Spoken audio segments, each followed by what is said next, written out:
to ensure that your appeal is filed in a timely manner and that all procedural requirements have been met. Do we have a motion to approve today's agenda? So moved. We have a second. Second. Any questions or comments? All in favor say aye. Aye. Any opposed? Approval of the agenda has been passed. Do I have a motion for the approval of the minutes from July 14th, 2025? We have a motion? We have a second? Second. It's been first and second. Any questions? All in favor say aye. Aye. Any opposed? The meeting minutes from last month's meeting has been passed. Public comment, would ask, I call your name, come up and state your name for the record, and you'll have 2 minutes to speak on your topic. We ask that public comment be pertaining to any items on today's agenda.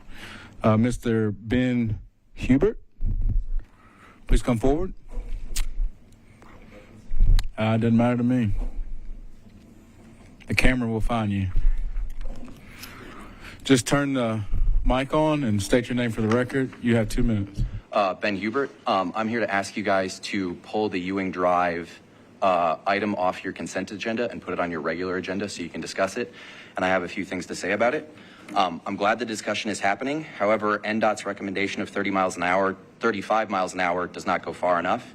Euing Drive should be set to 30 miles an hour for several reasons. And I'll pass these around eventually.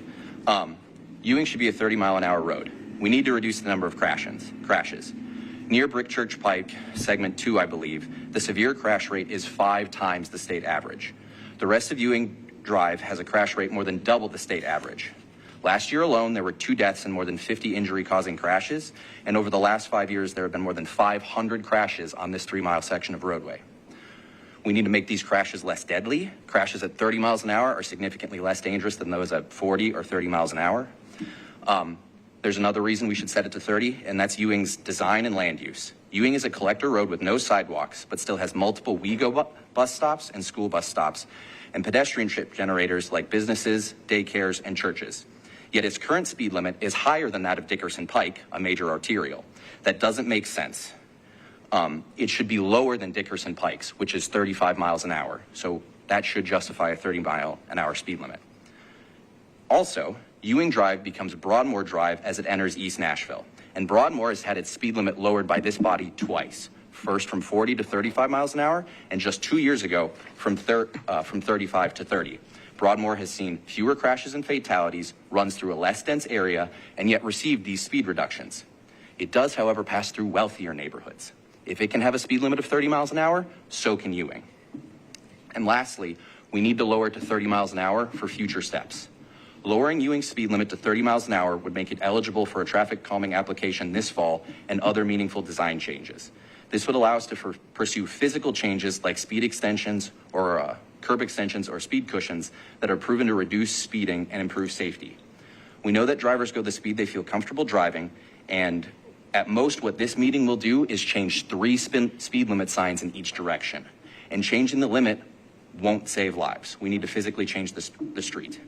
Now, NDOT may tell you that the ADT is too high to do anything meaningful for this road, but the ADT that they are referring to is one single measurement on this 3-mile road, and it's right next to Brick Church Pike in the middle of several businesses.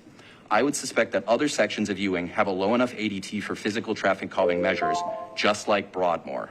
And I have some stuff to pass around, and I have a few more things if you'll give me the time to say. I'd like to be consistent and just keep it to 2 minutes, but we appreciate I'll hand you sharing. Images of crashes. So Absolutely. this has the ADT on it at those points. Thank you. Next, we'll have Charles Weingartner. Excuse me if I said that wrong. Please turn on the mic and state your name for the record. You have 2 minutes. Good afternoon. Yes, my name is Charles Weingartner. I am on Nashville's Vision Zero Advisory Committee. I am also a cycling advocate. I'm here also in part on Euing Drive. I ask you remove it from consent agenda. But in addition to all of the things that Ben just highlighted, I want to share how important Euing Drive and actually how busy Euing Drive is with cyclists. Euing Drive on Strava, and I don't have access to Strava Metro like NDOT employees would, a segment that goes from Night Drive, the western end of Euing, to Dickerson, shows over close to 6,400 attempts or times that cyclists have ridden that stretch, and approximately about 725 people. So for that 2 miles, people have ridden it almost 6,400 times. 12th Avenue South, if you look at a segment that goes from 12th Avenue South, from 12th South neighborhood to Division, another 2 mile segment, it's only been done 2,100 times, according to Strava. One of our busiest, most pristine bike lanes in Nashville has only seen a third of the usage that Euing Drive has. Other ones, similarly, DB Todd Jr. has only seen 1,500 traveled or journeys on it, with about 780 people doing so. Douglas Avenue has seen 2,100 journeys with 425 people doing it. So as you can see, Euing Drive has a very high number of cyclists that are using this to commute for recreational purposes. So reducing the speed limit down to 30 miles an hour would drastically improve everyone's safety. Thank you. Thank you, sir. Next, we'll have Carrot McBride.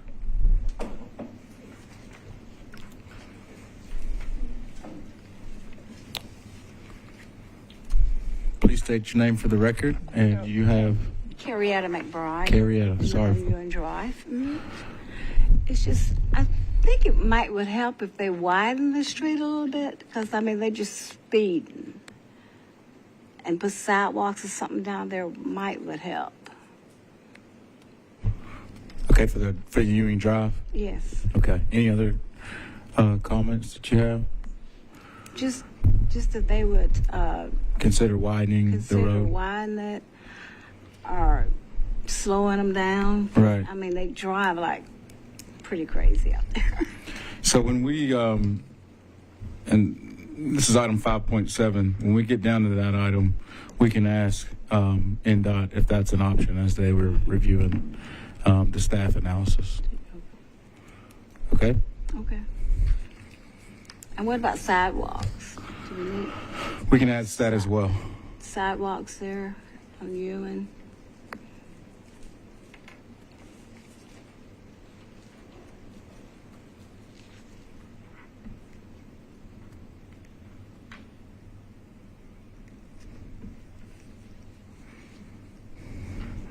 Do you have any other comments, ma'am? Do you have any other comments? No. What about those speed bumps? Would that help? So what, procedurally, we, during the public comment period, we hear from your suggestions and any comments that you have related to that item. And then once we do get down to that item, we will address these questions and review the staff analysis based on what NDOT has recommended and have that conversation once we get to that agenda item. Okay. Thank you. Thank you.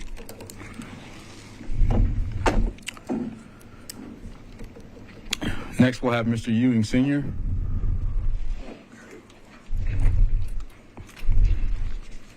That's not tied to the road, is it? Your last name? No, it's not. Okay. It's a lot of pressure if it was. Coincidental. I want to say I don't have a bunch of statistics about the road. I've been living there for almost 40 years, and I've seen a lot, on that road. I mean, I think that the cushions is really what we need. We got to have something definite. I mean, just a sign, I don't think that's going to do it. You got to have something in the road to stop these drivers, because I'm a retired firefighter, and I've seen a whole lot of stuff on that road, on my off time. These guys, they drive down there. The average speed on Euing is about, I'd say, 60 to 70. That's not a stretch. I mean, that's happening every day, and I'm right on the corner of Euing Lane and Euing Drive, and I see it all the time. Man, they coming down through there, they drive crazy. I think we should have speed cushions, and I don't think that's the only thing. I think that's the only thing that's really gonna stop them. Cause I like the guy T-Bone coming out of my driveway. I mean, this guy he couldn't stop. And I didn't see him the way the road curves. I guess he was doing 70, and he just whooped around. And if he had hit the side of my camper, man, it would tow him up. You know, I'd probably be able to get another camper, but it messed him up. And I've seen a lot of bad accidents down there on Glenwood. You know, they come out, man. Somebody died on that one. The one up the road. Just before you got Dixon Ross, somebody died in that one. I mean, I've had them in my yard, come around the curve. I mean, all up in my yard. I've seen the neighbors, they're in the neighbors' yard. They everywhere. We need to have this thing slowed down. That's the only thing that's going to stop it. I mean, slow it down. And if we need you all need quotas. I don't know about that, man. For traffic people, man, you could get it right there. Yeah, you can get them right there. I mean, because they just flying, man, all the time. And everybody that comes down through there, man, you can smell it. You know what I'm talking about? They hit that whack, man. You can smell it, man. They all high. Appreciate your comments. Paul Lebach. Paul, you're next on the list. Lebovitz, yes. I didn't think I was going to speak. I'm just here because y'all have one of my projects, J.J. Watson. Okay, you signed up for public comment. So was it? I thought it was just a sign in for the room. No. Okay. You good? I'm good as long as you approve it. Richard Richardson.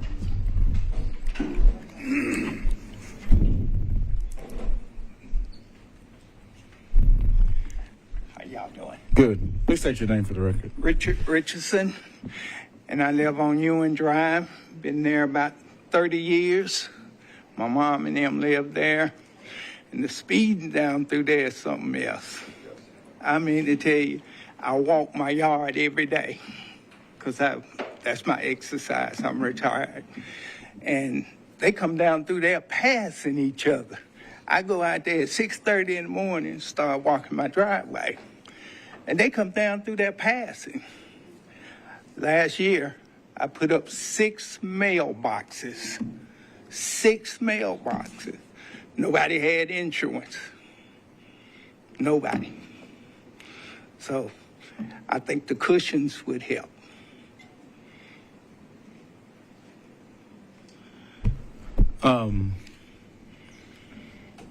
By chance, did you file any police reports or anything on the mailbox Well, incidents? most of the time, the police would leave the little card on my door.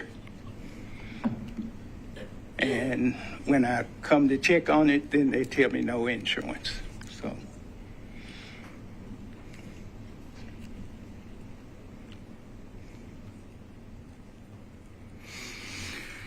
Thank you. Mm-hmm. Before you give up your last 40 seconds, do you want to read some names of other people who are interested in getting some traffic calming for us? I'm not for sure, sir. Oh, that's fine. You don't have to do it. All right. Thank you. That concludes the public comment period. We're going to move on to the approval of the consent agenda.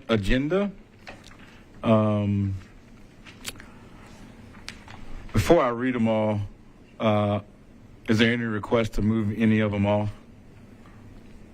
Or should I read them first, or should I ask to move them first? Are you talking about the consent agenda? Consent, yeah. If you could read them all so that it's clear what Okay. exactly was on the agenda, that would be great. Item 5.1, Council District 26, mandatory referral of 2025M004AB001, proposing abandonment of a portion of J.J. Watson Avenue right-of-way. 5.2, Council District 2, mandatory referral of 2025M005AB001, proposing abandonment of a portion of unnamed right-of-way from West Trinity Lane to the northwest point of parcel 07007 006400, requested by Catalyst Design Group. 5.3, Council District 21, authorization for new multi-way stop control for Albion Street and 32nd Avenue North, requested by NDOT via Hub Nashville. 5.4, CD24, authorization for a new vehicle size restriction, no trucks over 8 tons on Bowling Avenue from Murphy Road to West End Avenue, requested by Councilmember Gadd. 5.2, CD23, authorization for a new vehicle size restriction, no trucks over 8 ton on Vaughn's Gap Road from Harding Pike to Highway 100, requested by NDOT via Hub Nashville. 5.6, CD19, authorization for a new valet lane at 501 3rd Avenue South for 3 spaces on a new park and lay-by lane on Peabody Street, effective 24/7, requested by the Printing House Hotel. And 5.7, CD01, authorization to lower speed limit on Euing Drive between Knight Drive and Dickerson Pike from 40 miles per hour to 35 miles per hour, requested by NDOT and Vision Zero. Do we have any requests to remove any of these from the consent agenda? For sure, 5.7. Same one. Yes. Any others?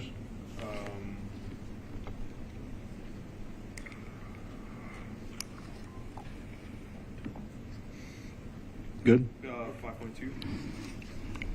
Okay.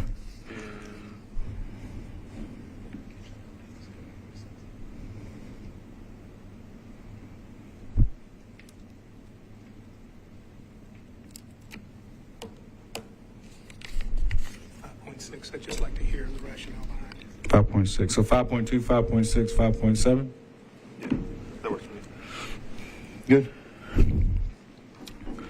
So do we have a motion to approve items 5.1, 5.3, 5.4, and 5.5 on the consent agenda? So moved. Do we have a second? Second.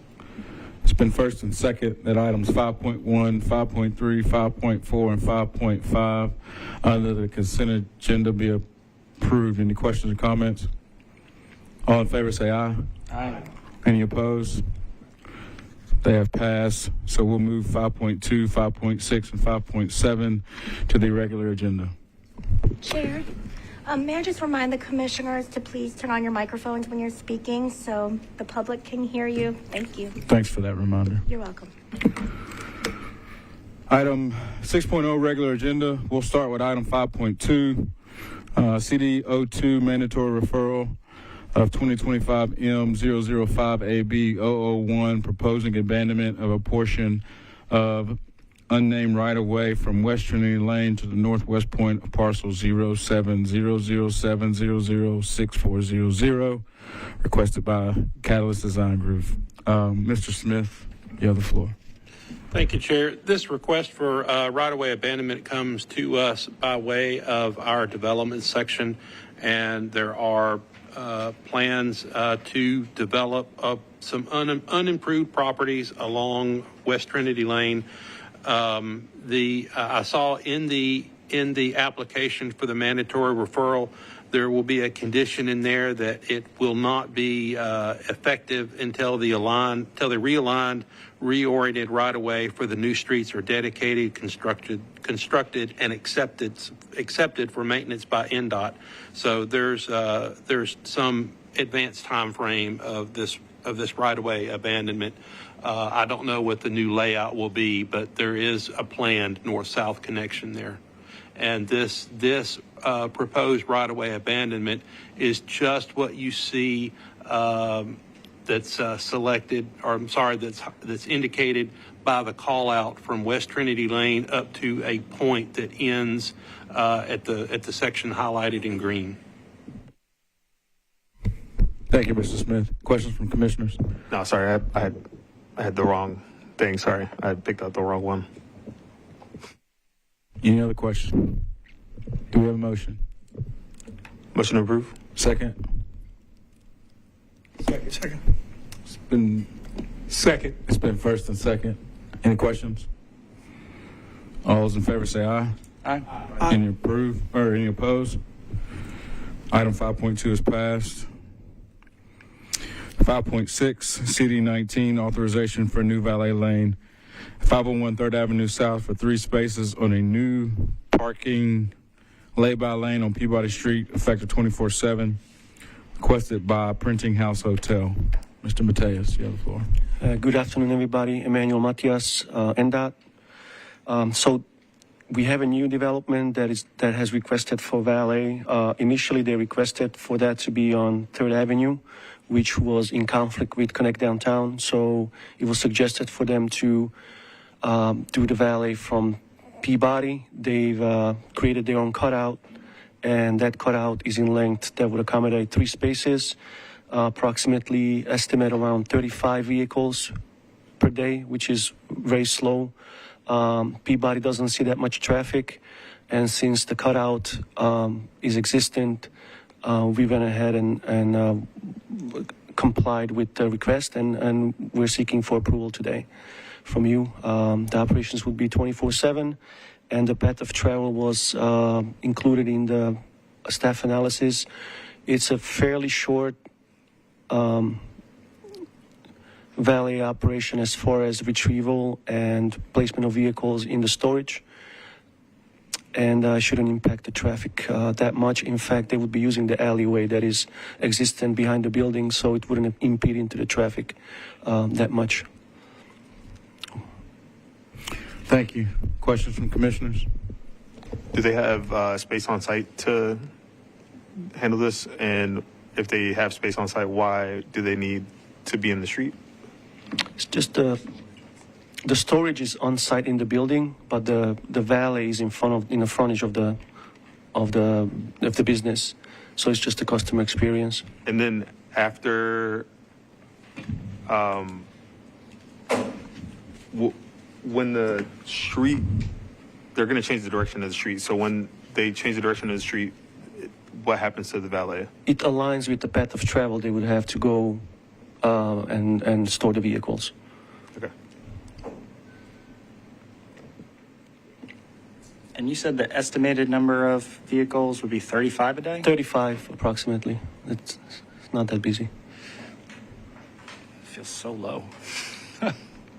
We'll have this operation, as any other ones that, if we were to get approved, would comply with, we'd have to comply with all the rules and regulations we have in Chapter 1240. And we would have an eye on it and see if there's any impediment into the right-of-way. We would bring in front of you and discuss either the revocation or me personally. I have the direct contact to the vice president of the operator. So any issues I can escalate fairly quickly within the same day and have it resolved, usually within 24 hours, which is the experience that I've had in the past year or so. So. You said the location on the south side of? Yes. And you said there's a cutout the road for it? Yes. It might not be on Google Maps. I don't know if Andrew have a picture, but. No, the lay-by lane was constructed within the past couple of weeks. It is brand new. It's brand new, yeah. This is something that was added after the fact. It was a request, and they met. Yes, yeah, yep. So after they were denied, they were requested to create a cutout at Peabody. Any other questions from commissioners? And so it's a full 8-foot cutout into what was the sidewalk there? You mean depth-wise or length-wise? Yeah, can we pull up the street view on Google Maps just to look at it on Peabody? Just to make sure that that cutout's there. Yeah, you will not see the cutout on Google Maps because it's like I said, it has been constructed in the past couple of weeks. Okay, and that's the question was how much of a cutout is it into the sidewalk that is what appears on Google Maps now? It's narrow. The developer reconstructed sidewalks around their hotel. So what you see on Google Maps is not necessarily what exists in the field today.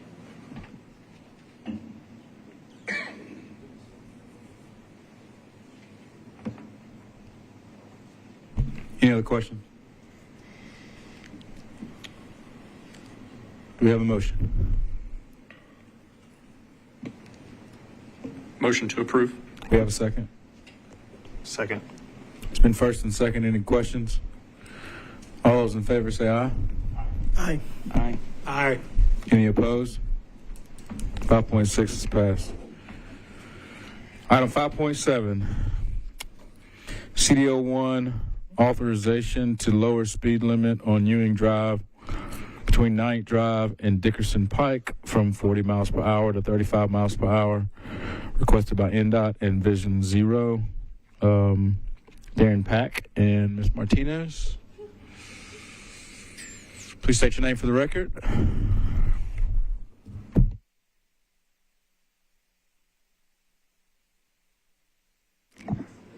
Right here.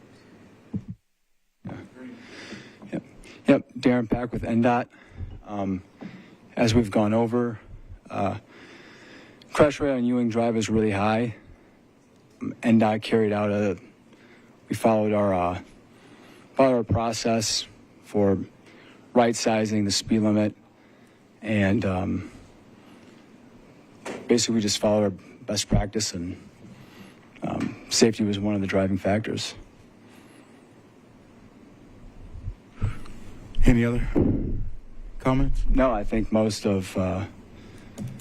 everything's been said. I mean, the statistics, the crash rate, I think it's all been mentioned. So, okay. Yep. Questions from the commissioners? What is the feasibility of putting in the speed cushions?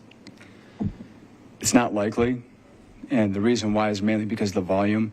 Now, NDOT can go out and take additional measurements, but given what we know about traffic volumes, it's probably unlikely that that the average daily traffic will be below or at or below 5,000 vehicles per day.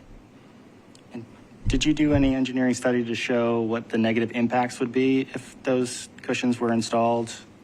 So that's mainly based off of best practice. Whether or not the material can actually hold up. So it's based on best practice, but did NDOT do an engineering study to see the feasibility of it? I could get back to you on that. This is based on what our manufacturer is telling us about vertical measures, and I can get back to you on that though. Yeah, and that's the manufacturer of the rubber ones. Yes, correct. Would be that. Yep. So we didn't look at doing more permanent measures as well, like concrete. Concrete, like as in like a raised crosswalk. Correct. Would that be an example? Got a hand raised? That's that's something that we've discussed and we're continuing to discuss. If I may, I'd like to redirect the conversation to the request to lower speed limits. We can talk about traffic calming and ADTs and manufacturer recommendations, but for this particular road, right now it's not eligible for vertical measures, traffic calming, but we do have an open mind, are willing to consider other things in our toolbox. Part of it is to lower the speed limit for these segments, and we would like your approval for that. And I was bringing that up in the context of the fact that the staff report says that it's not eligible for vertical traffic calming due to the speed limit as well. And so one thing that we could do is lower the speed limit to allow for those vertical measures to be engineered in. That's correct, but the due to the traffic volume on that street, it would remain ineligible for vertical measures for traffic calming. For vertical measures of traffic calming, there are other things that we would like to try on this road, but speed cushions are probably not the correct tool to use out of our toolbox. Well, one thing NDOT has recommended is things like wider striping, radar feedback signs, some additional measures that are more suited for collectors at higher volumes. So these are all things that we would like to try.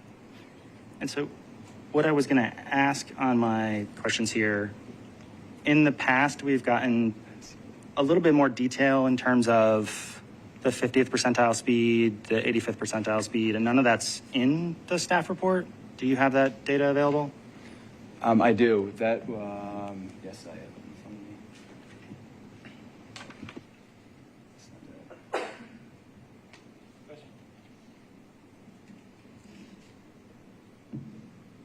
So the 85th percentile speed was about 45 miles per hour.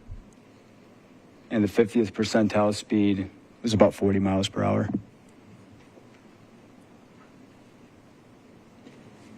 And that was at multiple locations measured or just the single location? So the first segment was 46, second one was 45, and the third one was 45. So for the most part, it's 45 through the corridor. And then first segment on Euing Drive was 40 miles per hour, second was 40, and the third was 39.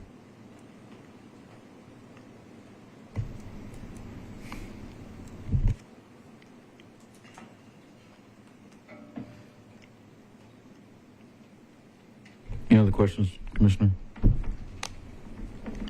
Can you speak to the engagement with the Vision Zero advisory? Did they vote on this? Did they talk about it? I know Val was back there.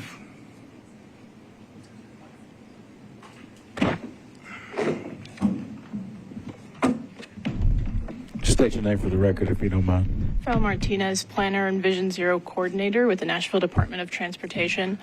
So this is not an item that gets voted on by the advisory committee. They had seen the initial recommendations, and this was an item that was initially brought up by the committee. So this was an item that they had requested to do a speed study on. As far as additional engagement, we did speak with WEGO, MNPD, and the council members.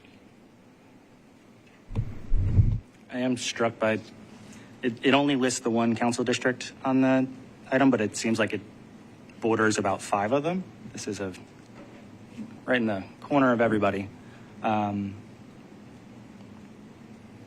mean, I know the way I'm leaning is I would like to understand more about trying to go to 30. I think that the request of having NDOT look at what they consider to actually be the negative impacts of us going down to 30. Understand that we are trying to use best practices, but it doesn't sound like there was a specific look at what would actually happen at 30 miles an hour. There's other segments along this stretch that are 30 miles an hour. I could probably answer a little bit of that. The speed studies do not recommend 30 miles an hour. If we were to go out and just change signs and put 30 miles an hour, then I think we're going to see a large speed differential with some vehicles traveling 30 miles an hour and many other vehicles traveling considerably faster, because that doesn't correlate with what we've observed with the speed studies we've done. So you'll create a situation where there's fast moving traffic and slower moving traffic all trying to use the same road. Yep. And I would, for today, support a deferral for a month. And I would, as the question to be asked of, what do you actually see as the impact of higher rates of speed potentially based on those? And if there are examples that we could see where that has happened, where we are seeing higher differentials due to lowering it too much.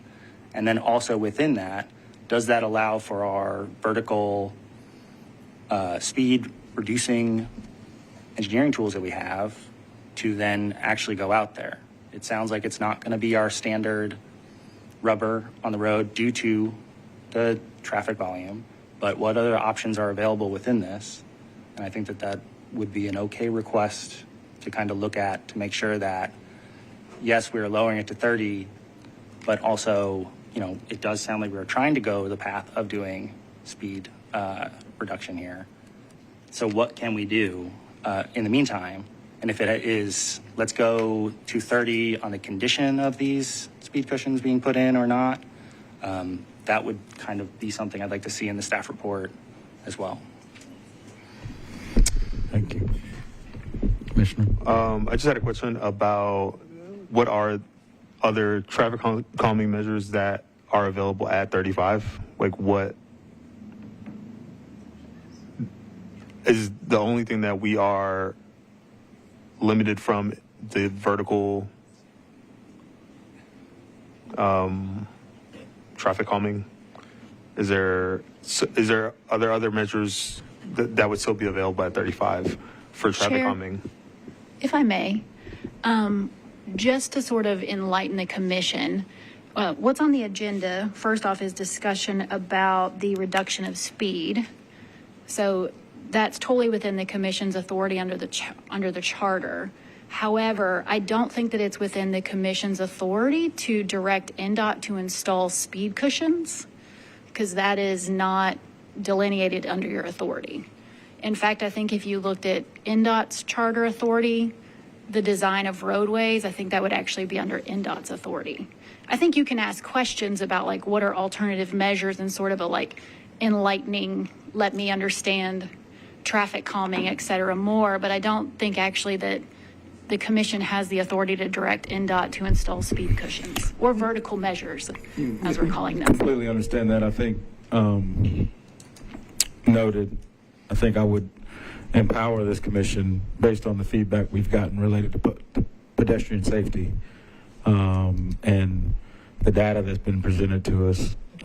General questions around options to make that road better, I feel is appropriate. And I think to piggyback on that, we are looking to address the agenda item of the speed limit, but it has been brought to our attention publicly that this street or this corridor has some other safety implications for pedestrians that I think we need to further discuss and further consider given the feedback and what we've given from the public in the room. So we will keep it within the boundaries of voting on what to do with the agenda item. But the questions around the options to address what's been spoken here within our parameters, I think is appropriate. And I agree with that. I think that it's fine to ask questions about what are some other options available. I was just making sure that you understand that if there shouldn't be a vote of directing NDOT to install vertical measures, because that's not really within your authority. But I totally agree that having the discussion and having the public discussion about what are traffic calming measures is totally worthwhile.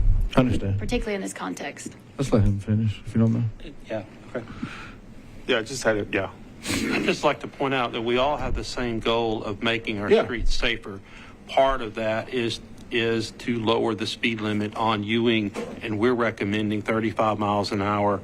We're continuing to look at measures that we can do to make the road even more safe, despite the traffic volumes there that make it ineligible for vertical measures for traffic calming.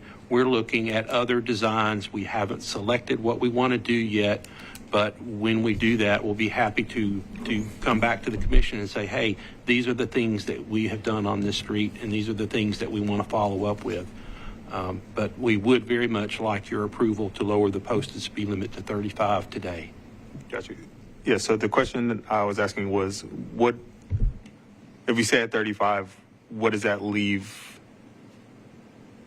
in your toolbox in terms of traffic calming? And do we have more tools in the toolbox at 30 versus 35? It leaves the rubber speed cushions off the table. Even if you lower to 25 due to the traffic volumes on the street, the rubber speed cushions are still off the table. But there are other measures that we're considering. We have not made a final selection on that, but we welcome the opportunity to come back to the commission at a later point and say, hey, these are some of the things that we're either piloting on this, or this is some of the things that have worked in other cities or in other parts of this city.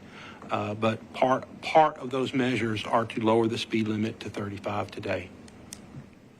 So would it be, I guess, within the commission's purview to get an update on where we stand with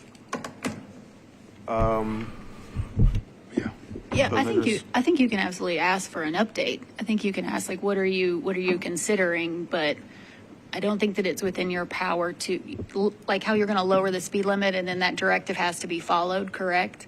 I don't think it's within your power to direct NDOT to install rubber speed cushions and then them follow through with it. I don't think that's within your authority as contemplated under the charter or the Metro Code.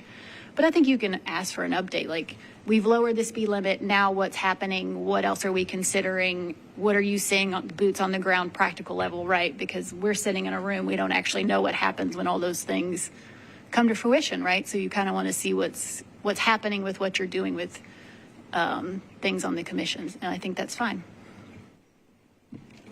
So my question within this then is, if we're not able to discuss vertical measures or require vertical measures or the looking at vertical measures, and we can, within a fairly close approximation of the engineering judgment, lower the speed limit to 30 miles an hour, and it is up to NDOT to achieve a 30 mile an hour speed limit on that street. That's how we should approach this? So is your question, I don't think that you can't discuss vertical measures. I'm not saying there's an embargo on any discussion about vertical measures. What I'm saying is it's not within your authority to direct NDOT through a vote to install vertical measures. And what is on the agenda today that the public has been notified about is a reduction in speed. That's what I was saying. So I don't know that I quite fully understood your question. If you want to rephrase it. Again, my vote on what I would like to do with the speed limit is kind of conditioned on if they are willing to do vertical measures to actually achieve that speed limit, or otherwise we are just changing a sign, which doesn't really do a ton. I would like to know more about if that is how much that reduces it, just changing a sign, and what it looks like at different levels. But if we just go to 30, then they are now at the design stage of making sure that 30 miles an hour is doable. And that's, I feel like, what you're advising us to do, which was within our charter power of we set the speed limit, they design the road. They set this, you can set the speed limit, they design the road. I think you can ask what are other measures. I don't think that you can require them to put in those measures. The other thing is that's not the only way we can get people to slow down on the street. Like, there's other, visually, other ways that we can slow people down. So, like, I don't get why we are caught on the vertical right now. I don't see that as an end-all be-all. Yeah, I think, just to clear this up, the agenda item is the speed limit.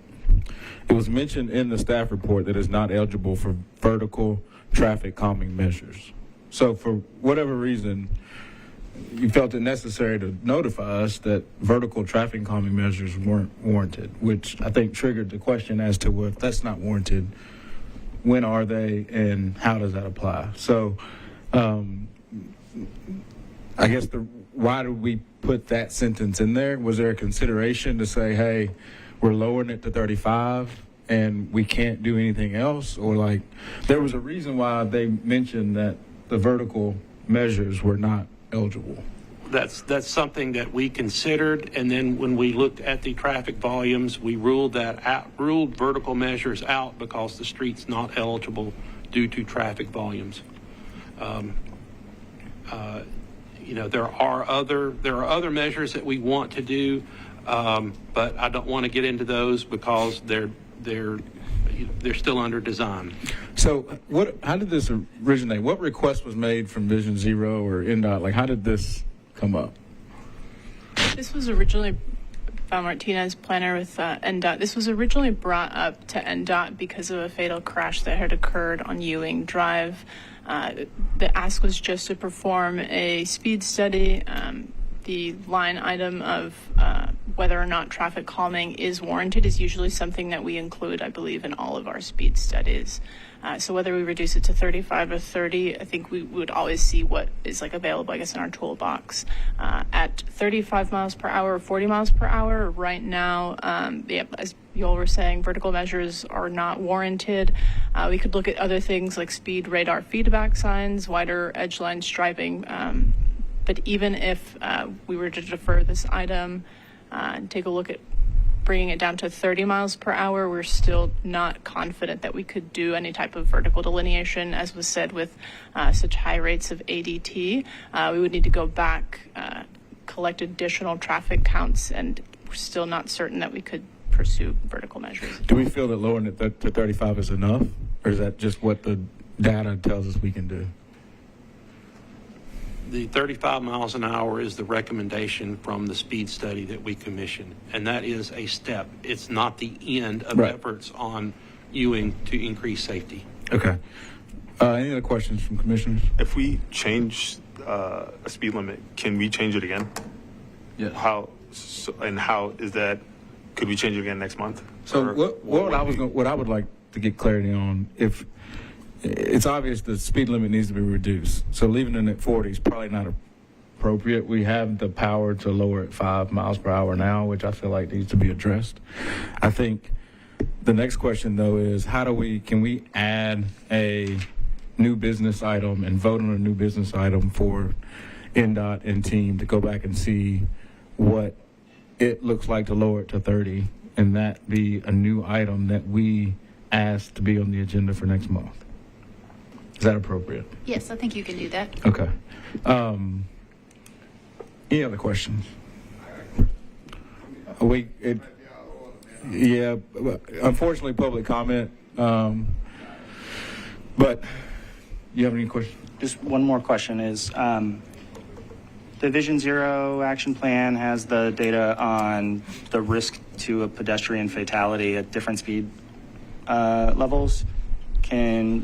What is the difference? So 45, it's a 35% chance survival, and that's our 85th percentile speed. 68% is at 35, which is what we're being requested to go down to. What is it at 30 miles an hour? I'm not certain off of the top of my head. Does anybody at NDOT have that?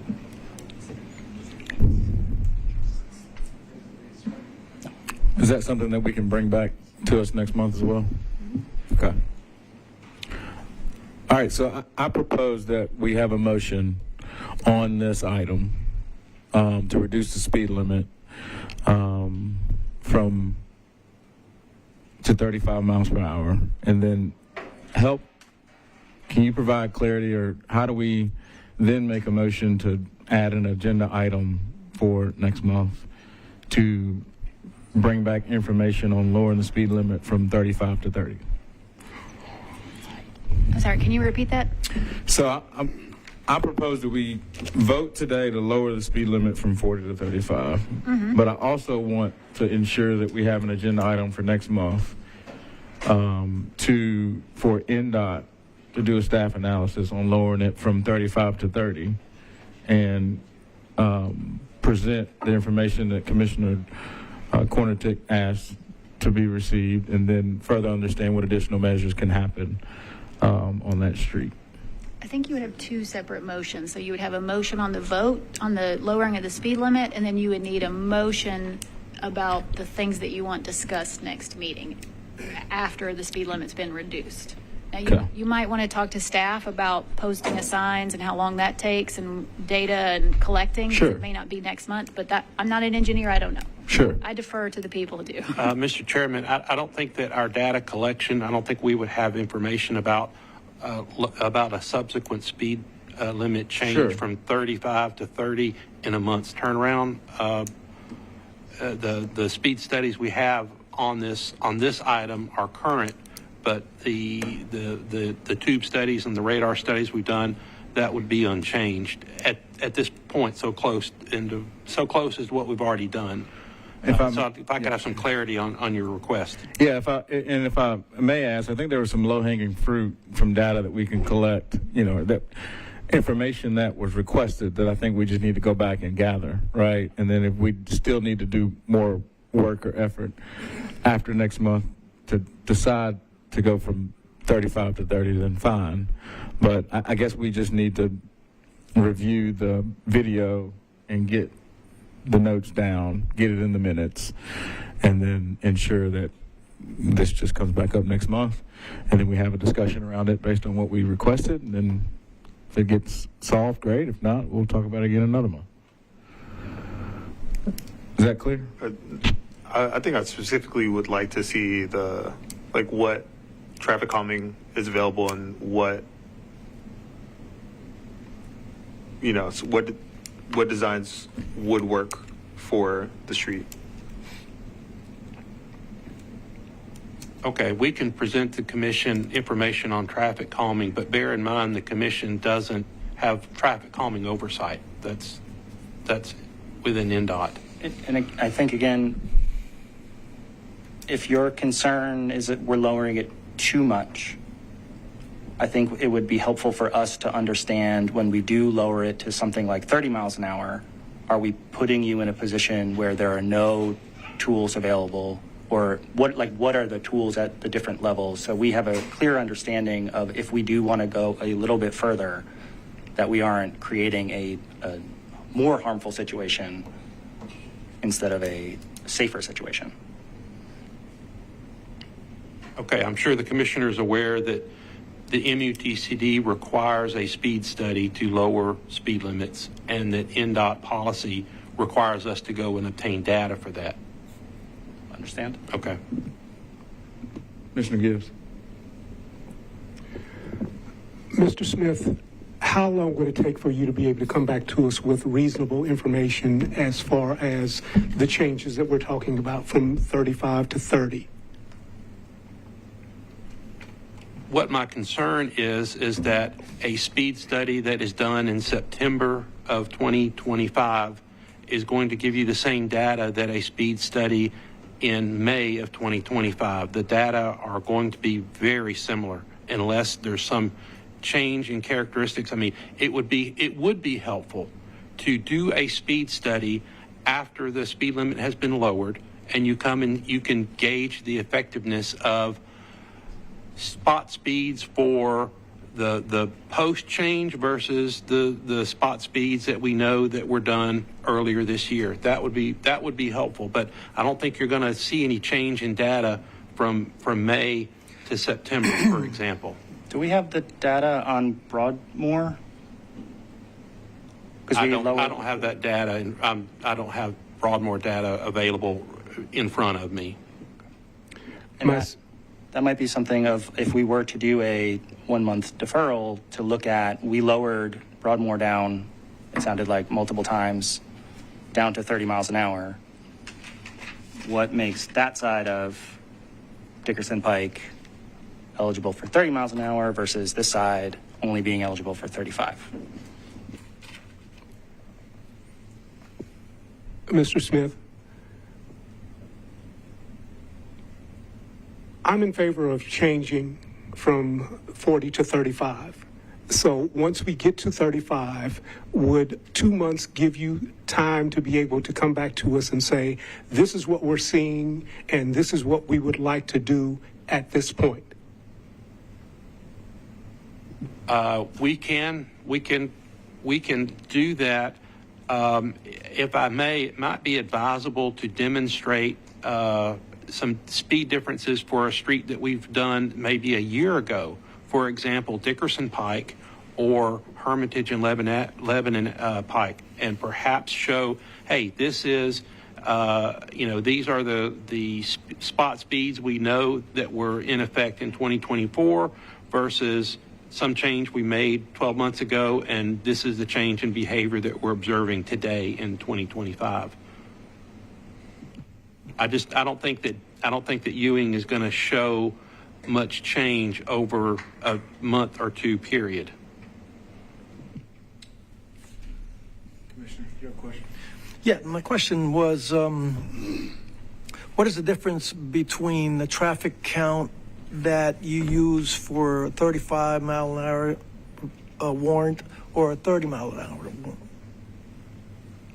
I'm sorry, I'm not sure that I understand your question. The traffic counts are the same whether, the tube studies or the radar studies will give you the numbers of vehicles that are passing a certain point, and that will be that is independent of whether the speed limit's 35 or 30. The traffic counts are numbers of vehicles. So you say that it doesn't warrant a 30-mile-an-hour speed limit because the traffic count is over 5,000 cars. Is that right? No, sir. No, sir. I think you're conflating two things. The vertical measures for traffic calming require a speed limit of 30 or less and an AADT, a traffic count of 5,000 or less. So at 5,000 or more, we can't go to 30. No, sir. If there's 5,000 vehicles per day, then it's not eligible. Then the road is not eligible for vertical measures for traffic calming due to the high volume of vehicles on that road. Okay, as what I'm reading here, speed limit is higher than 30 miles per hour because 5,000 vehicle per day. No, both conditions need to be true to be eligible for vertical measures for traffic calming. The speed limit needs to be 30 and the traffic counts need to be below 5,000. If either of those are not true, then the road is not eligible for vertical measures for traffic calming. In the case of Euing, both of those conditions are not met.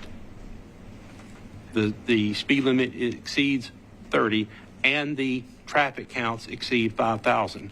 So even if you lower the speed limit to 30, the traffic counts that exceed 5,000 make the road ineligible for vertical measures for traffic calming. There are other things other than vertical measures, other than speed cushions that we would like to consider, but we're not ready to present those today. But we would like for your approval to lower the speed limit to 35 today. Okay, good. Okay. I'm going to ask for a motion on this agenda item, lowering the speed limit from 40 to 35 on Euing. And then I'm going to ask for another motion to add an agenda item for next month's meeting, for them to bring data and or information relative to our questions on the impact of lowering it from 35 to 30 for next month. Could we also add to that motion that we revisit this and vote on the speed limit again next month? That agenda item is what that will be for, yes. The additional agenda item that we're adding. Does that make sense? Yeah, but I think your motion makes sense, but I think what Mr. Smith was saying is they're not going to have the data by September. So I think it's okay to make a motion, but I don't know if you're going to get any new information by September. Well, there were some specific things asked for today that can be brought back next month. Okay, just be very specific in what you're requesting of NDOT to bring back. Okay. In So your motion. for the first approval, do I have a motion to lower the speed limit to 35? So moved. I have a second. Second. It's been first and second. Any questions and comments on that motion? All those in favor say aye. Aye. Sorry. Do you have a question or comment? You already voted, so I'll wait till the next one. Any opposed? All right. Agenda item 5.7 has been passed. Do I have a motion for a agenda item for next month to reduce the speed limit from 35 to 30 on Euing Drive between Knight Drive and Dickerson Pike? Yeah. I would like to remind the chair that speed limit adjustment requires another traffic study, per the MUTCD and per NDOT policy. And I cannot commit that we can do that in a month's time. We can discuss, hey, this is the process that we follow for lowering speed limits, but what you're asking for is not something that we can deliver in a month's time. So can I ask for our speed study that we did a couple of months ago? The data on that are going to show the exact same thing.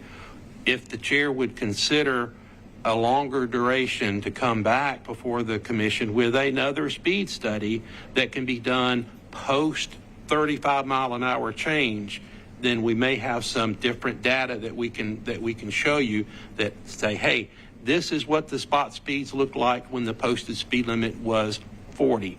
This is what the spot speeds look like when the posted speed limit was 35. And hopefully we can kind of see a little bit of a difference between as it was right now and what it will be in a month from now. Chair, may I make a suggestion? Sure. Okay. Having listened to the conversation today, I think what the commissioners are wondering is if we were to reduce it to 30 miles per hour, what are the options for traffic calming in addition to that? Is that correct? No? I don't feel that way. I feel like we had public comment around somebody's mailbox being hit 6 times. Right. We've had 2 fatalities. Right. We've had significant concern about the speed on the street with relation to pedestrians. I've got a photo right here of, where did that go?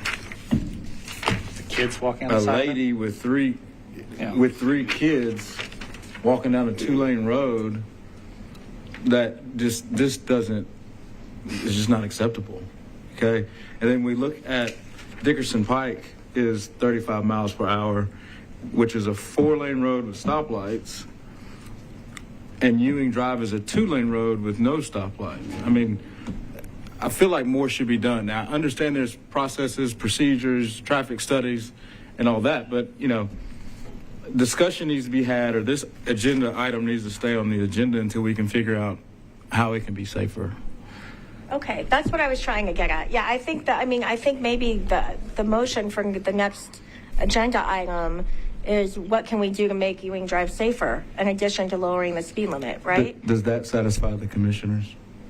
I mean, I'm open. I just don't want this to, we lower it to 35 and it goes away. It needs to be something we continue to talk about. Yes, and I understand that. Solutions. I think we were getting lost in the data and the traffic study, but I think what needs to be accomplished is that the discussion needs to continue about how to make this road safer.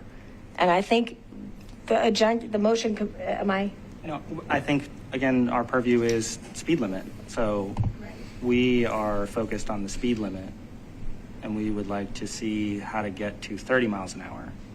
Right, which is what I was suggesting. Yeah. So the motion can be for NDOT to investigate and come back with information around understanding that you won't have the speed data back, and I don't remember everything that you mentioned, but there was 3 or 4 items that were mentioned that can be brought back to us next month to just say, okay, to get more information about understand how we get it safer. And the easiest one that's there is, how did we go from 35 to 30 at Broadmere Drive? That is the first question. I'd like to see the speed study on that allowed us to do that. We passed in February of 24, before most of us were sitting here. And a general question I have, how can Dickerson Pike be at 35 and then Euing, which the width profile, like the traffic counts, it just doesn't make sense to me, how it stays the same speed as the adjacent roads perpendicular to it that have stoplights and 2 additional lanes. And it's just like we're just trying to solve a solution from public comment, and obviously with the data and the traffic that goes and your down point's through well taken, and that's why we do those speed studies. But we're not making these numbers up out of thin air. We did a similar process for Dickerson to come up with recommended speed limits, using the tools available to us. And it's I can answer your question. Dickerson is a different road with different speed characteristics. It has different numbers of driveways. It has a different context versus the rural road that is Euing. So not to beat a dead horse, but what should the appropriate motion be to get this on the agenda next month?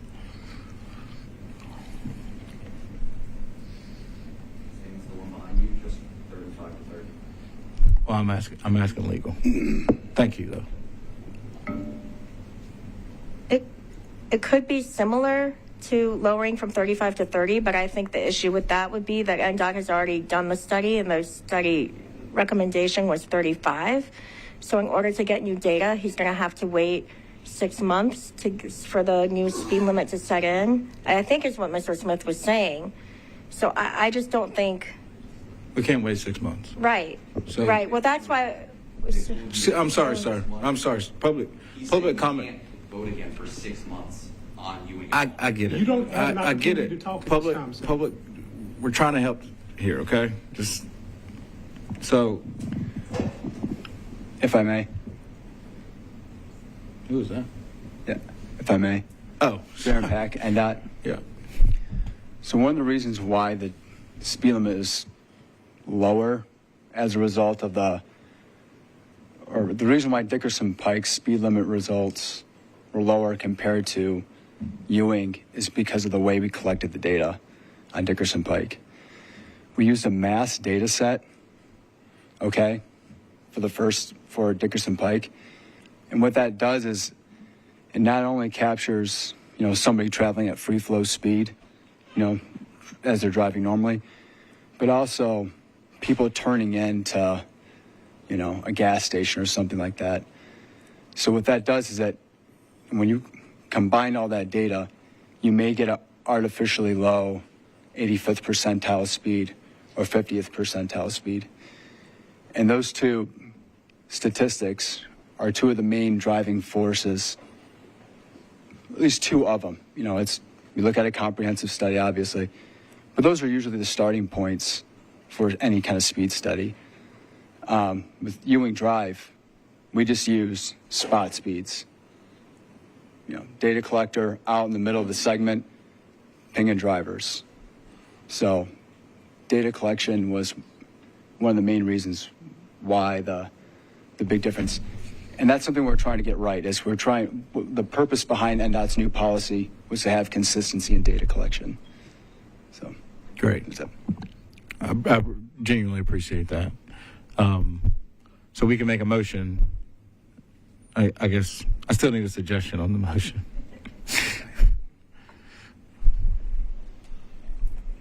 I have one question. Why don't we just do discussion of 30 miles per hour speed limit zone on Euing Drive? And then you can continue the discussion, but it doesn't require NDOT to bring back data they're not comfortable bringing back. And let Mr. Smith? May I suggest that we have an agenda item for next month on 30 mile an hour, or on traffic calming at 35. I'm sorry, traffic calming at 30 miles an hour. I don't know that is something that is necessarily applicable to Ewing, but it may be something that would be useful on other streets that have traffic volumes that are below 5,000. I would envision this as a non-voting item.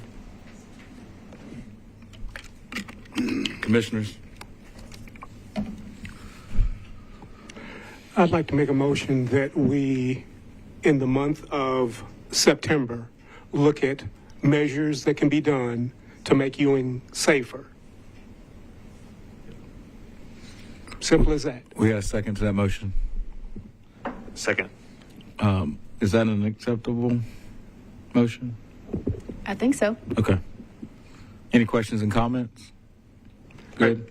Just a question. Are you just envisioning a presentation on some options that could be I used think in the future? Ms. Thompson, we're going to have to. Yes, I don't envision like a PowerPoint, but there were specific items asked for that I feel like we can bring back and discuss, and I'm sure there'll be additional questions. And then there's be time for additional public comment in next month's meeting as well for potential suggestions from the public or whatnot. But yeah, I think we've got some homework to figure out. We can make that happen, Mr. Chairman. Yeah. So it's been first and second. Any other question or comment? All those in favor say aye. Aye. Aye. Any opposed? Aye. Okay.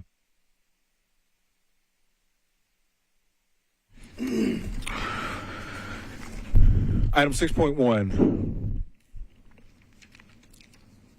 Sorry, I'd like to backtrack on 5.7. There was a great point about the council districts. Can we get that information as well, or clarity on what district that those include, Ewing includes? We'll provide that clarification. Okay, thank you. 6.1, council district various. Authorization to lower the posted speed limits on Main Street and Gallatin Pike between South 5th Street and the Sumner County line, requested by NDOT and Vision Zero. So 6.11, South 5th Street to Eastland Avenue, reduce posted speed limit from 35 to 30. 6.1.2, Eastland Avenue, due West Ave, reduce posted speed limit from 40 miles per hour to 35 miles per hour. 6.1.3, due West Avenue to Old Hickory Boulevard, reduce posted speed limit from 35 miles per hour to 30 miles per hour. 6.1.4, Anderson Lane, Sumner County line, reduce posted speed limit from 45 miles per hour to 40 miles per hour. Mr. Pack, Ms. Martinez, y'all have any comment on this item? Y'all are listed here as the presenter. No further comments from me. No additional comments. Mr. Smith? We appreciate the commission's time on this, and we're recommending approval of these new posted speed limits. Questions from commissioners?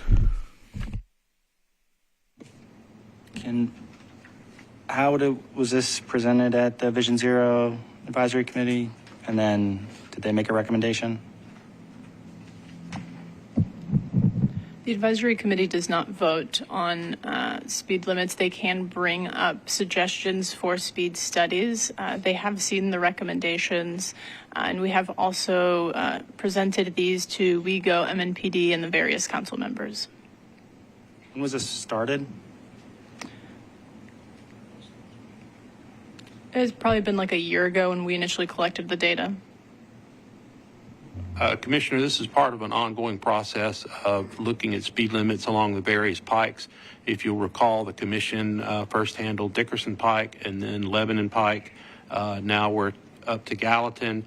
We have additional work to do on several other pikes that we'll be bringing to the commission when they are ready to run. And I know I can't say the words, but some people are trying to move as fast as 2 years on major construction projects. I think we need to move a lot faster than 12 to 18 months on just changing some signs. But I'm happy to make a motion to approve this item. Any other questions from commissioners? A motion? Motion to approve item 6.1 as written on the agenda. We have first and second. Any questions or comments? All those in favor say aye. Aye. Any opposed? 6.1 is passed. 7.0, unfinished business. 7.1, CD19, authorization for new 24/7 effective hours for the existing loading zone on the south side of Church Street, west of McMillan Street, requested by NDOT. Mr. Smith. Thank you, Mr. Chairman. If you'll recall, this item was deferred from previous months. This was the location of an unfortunate hit-and-run pedestrian crash who was near the crosswalk there at McMillan. The curb space along this block has a loading zone, as you can see, that's effective Wednesday through Saturday, 7 a.m. to 11 p.m. We're asking to extend that to 24/7. So that we can enforce a no parking provision and keep parked vehicles from out of there and still allow loading uses at that location. Be aware that there are some preliminary, very preliminary designs to put Church Street on a road diet. So we expect more roadway reconfigurations in the near future. But for right now, we're requesting approval of new 24/7 effective hours for this loading zone. Thank you. Any questions? Just, I know the property owners or business operators in this area were very interested in this. Did you have a chance to work with them? Is this supported? Yes, indeed. The owner of the business to the south of this location had requested to extend the hours to Sunday, and we're in agreement with that, and we'd just like to go ahead and make it 24/7. Is there any chance to get additional measures to protect pedestrians in the area? The answer will be yes, but those measures would not be something that the commission would vote on. But yes, we have an absolute keen interest in this area, and we would like to enhance the experience of pedestrians crossing at this location. So to answer yes, but that's not what we need to vote on for today. Oh, for sure. I was just a question. Any other questions? Do we have a motion? Motion to approve. We have a second. Second. It's been first and second. Any question or comments? All those in favor say aye. Aye. Aye. Any opposed? It is 7.1 is passed. Item 7.2, CD19, approval for future valet operation for proposed development on the north side of 409 Peabody Street, requested by KCI on behalf of a developer. Mr. Smith. Thank you, Mr. Chairman. This was deferred at the developer's request from a previous meeting. The developer is seeking a preliminary approval for the use of curb space along this piece of Peabody that is adjacent to, I believe, Rep. John Lewis Way. The parking lot that you can see in the photo will be redeveloped into a hotel use. They will be reconstructing the sidewalk. They're proposing a curb pullout. They're proposing to dedicate additional right-of-way, and this request is basically approval of the use of this curb for future valet purposes, and we're recommending approval with the stipulation that they need to apply for a valet permit to this commission within the next 36 months so that we don't approve a valet for a hole in the ground if construction of this site is delayed more than 3 years. For clarity, when you say future, has this been designed? The site design has gone around. It's been submitted to NDOT, but in order for them to get their ultimate site approval, we're asking the developer to say, hey, we want you to send something into the Traffic and Parking Commission so that we are all in one accord about the use of the curb at this location. That way we don't get a hotel that gets built and then they say, oh, by the way, we meant to have a valet here. Thank you. Questions from commissioners?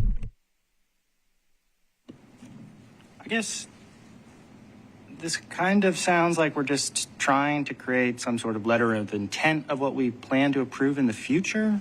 I'm unclear how this is something that we would do. Yes, this is outside the normal practice of, hey, here's a lay-by lane and a request to run a valet operation on that. This is not something that we're going to run out and put up signs and begin valeting anytime soon.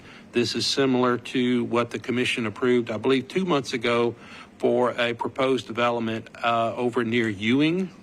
Euing and Lafayette, where there's a preliminary development, and as a condition of that site plan, they have to come and request approval of the curb use, just like this, before they get final sign-offs on their proposed site plan. And with that one, we also requested, and the commission agreed to establish a 36-month sunset to this approval.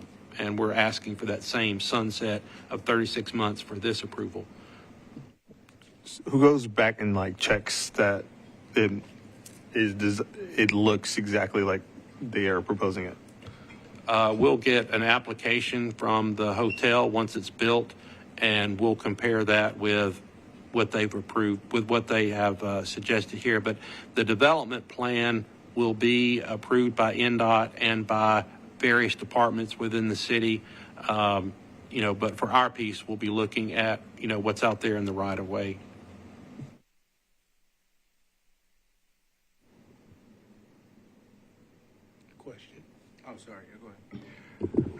Are there any problems with setbacks as far as the frontage of the hotel?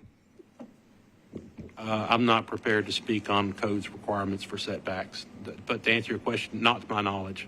But I don't know about the setbacks. That's a good question. It looks like the proposed right-of-way is the purple, but there's a building overhang that goes over it.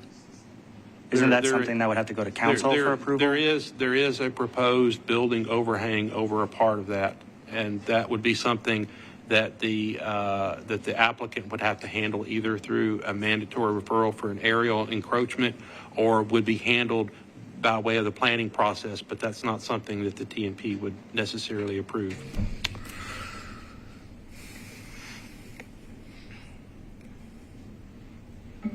Can you provide, I guess, the ask is that we review this proposed development for curb space prior to the development site plan being approved and gone through the process, correct? That's essentially correct, yes. You're giving a preliminary approval of a valet lane for a development that has not been constructed yet. And with an asterisk on it that says you've got 36 months to come back to the commission and request a valet permit for your finished lay-by lane. So if it gets approval today, they've got 36 months to build it and then get approval from us, or they have to come back. That the approval today would expire in 36 months, correct? They would still have to do an application, which would then be approved by NDOT. That's also correct. So when they go to do their CO walk, is that something that codes, like who's reviewed and approving? Because if they go construct this and it's done on the 37th month, that curb's going to be there. That inlay, correct?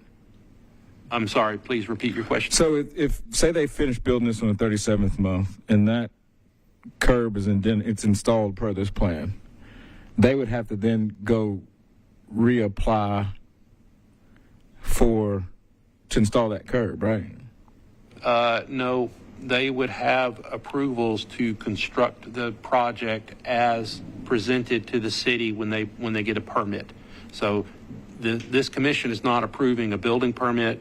The commission is basically offering its support for a valet use at that location. It'll be up to the developer to go and submit plans to the city and obtain multiple departmental sign-offs through NDOT, through Metro Water Department, through Metro Codes, through Metro Fire Department, et cetera.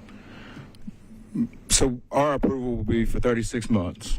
And my scenario is that if they finish it in the 37th month, what happens then? Because I don't anticipate that would be a problem. If they finish the job in 37 months, I don't think there's any objection if they come back within 36 months and apply for a valet permit, or if they come back in 37 months and apply for a valet permit. This commission has the authority to grant or to not grant a valet lane at any particular spot in the right-of-way. It's my intent to put that 36-month sunset in there so that we don't have an announced development that sits idle for years, and maybe somebody comes in 2031 and says, we'd like to build something else right there. Oh, this got approved for a valet permit or this got approved for a valet in 2025. We want to use it now. so if legally, if we approve it and then we come back and vote to not approve the valet permit, does that open us up for litigation or a suit?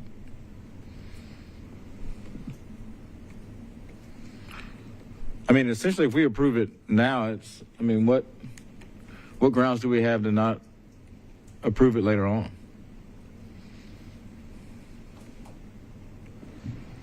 I think this is something we have to research. Your question, the question you just asked. Okay. We need to research that. Because, development is a tedious process. Yes, and that's a fair question, and no, I don't know the answer to that. If what would happen if, 20 months from now this is constructed, and then the applicant applies for a valet permit at that time, and if the commission said no, then I don't know. And like, what's the size of the building? How many units are there? What's the traffic? Like, these are all things that we review and consider on other valet review and approvals, and that would be something that the commission would examine at the time that the valet permit is applied. They would come in and show you, these are the hours of operation, but since it's a hotel, we would expect it to be 24/7. We would expect the cars to be stored, in an on-site garage. If they have another location where they're going to store the cars, they would show that at the time that they're applying for a valet permit. So are there any, dimensionally, like, are there any parameters around the length of this, or, and that's not listed in here either. Like, are we approving curb use based on this photo, or 60 feet, 30 feet? It looks like 110 feet. It's a lot of. I'd personally rather this went in the process of, because it as designed on this piece of paper, which is probably not an official design, but it is clearly their intent at this moment. It's going to have to go to council for an aerial encroachment, which we could potentially provide a recommendation that we are supportive of a lay-by-lane, valet lane underneath that, so then they can vote on it, and then it would be an official aerial encroachment that we would then get a chance to vote on. I think my question is more overall as well. I don't recall this commission seeing aerial encroachments. I don't think that they get sent this to the Traffic and Parking Commission. I won't say that never happens, but I can't recall when that happened in the past. I don't think it normally has to, but I think in this one specifically, because it is again, in terms of what we approve today, if we approve it and then it has to go get an aerial encroachment, well, now council is tied up too, because it's an aerial encroachment on right of way that they haven't actually provided the ability to do anything in yet. Yeah. Right. Yeah, I'm afraid that the developer's representative was here a little bit earlier today, but had to step out to another meeting elsewhere in the city. So I'm afraid he's not able to answer questions from the commission. I could just defer this. Let's defer for a moment. That's generally supportive. Go ahead. I mean, I think in general, my question is, one, what are we tying our hands here? If we approve it today, what grounds do we have to do anything in the future, right? There's a lot of ambiguity around this design. What's the dimensions? 110 feet seems like pretty generous, but what standard here? How much traffic? Emmy, on the Peabody one, we talked about the route. We talked about how many people it was going to be, right? Like, some general data around that seems to be. Yeah, as far as we know, when they come in for a valet permit, they might not even apply for a 110-foot valet, because if you'll recall, a valet owner has to pay a valet fee based on the number of linear feet. So it is entirely possible, and I'm going to speculate, that in the future, they may request only 3 spaces for a valet, and the other spaces may be designated for rideshare pickup and drop off. I don't know at this point, and until it's constructed and the hotel operator comes in with a request for a valet permit in the future, we don't know what the entire use is of this curb space. Okay, so motion to defer. One more. Do you have a motion? Where are they? Where are they in this process? They don't even. Where are they in this process? They it hasn't been submitted yet, right? They don't even have. Construction definitely has not been started on this job site. Okay, we got some time, right? Give it. not to. I mean, I think this is, They got some time. for lack of a better term, this is a case study, if you will, for future items. If NDOT and staff plans to bring pre-development plans to us to approve, I feel like that's a new thing for me, at least, and I'd like to understand how that affects the process of future approvals, right? And then I feel like there needs to be some sort of understanding of parameters around, if we approve 110 feet here, that's going to be the standard for all pre-development plans, in my opinion. Okay, we will provide some clarity if the commission decides to defer this for a month. We'll provide some additional clarity at the next meeting. Is that I mean, I'm looking for input here. Yeah. Is that cool? Yeah. Do y'all need more time? I mean, it seems. I mean, they're not working on this building right now, right? So it's not like it is. Do we need this right it's now? It's not under active construction right now. I don't know where they are in the development process. Unfortunately, like I said, the developer's representative was here earlier today, but had to leave early. It'd be good. Just see if they can come next month as well. That's okay. Okay, I need a motion. Motion to defer 1 month. I have a second. Second. Any questions or comments? All in favor say aye. Aye. Aye. Aye. Any opposed? All right, approval to defer 1 month on item 7.2. New business 8.1, NDOT parking update on the inclusion of Music Row Parking District within the economy parking rate structure. Mr. Mateus. Thank you. Emmanuel Matias, NDOT. Yeah, as part of the Phase 2 initiative that we introduced last year, one of the points that we made that economy zones might be added or removed. This one is an addition of an economy zone. We've met and listened to the feedback of various stakeholders that operate in this area, and we discussed making parking more affordable. Our thoughts were to create certain streets economy zone, but then collectively decided that creating a consistency throughout the neighborhood would be a better approach. This is a relatively small area. There's not a lot of public parking that would be in a form of a garage facility. So mostly spaces on the street are utilized. And we don't have discounted parking for the workforce at this area. We will be expanding the parking, and please disregard the picture on the left. That's Sobro. We're talking about the area on the right-hand side. We will be adding some spaces next month. We will bring that to your vote in September's meeting.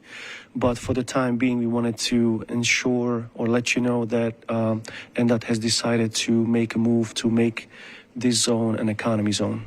That would allow parking at $1 an hour with a $10 max.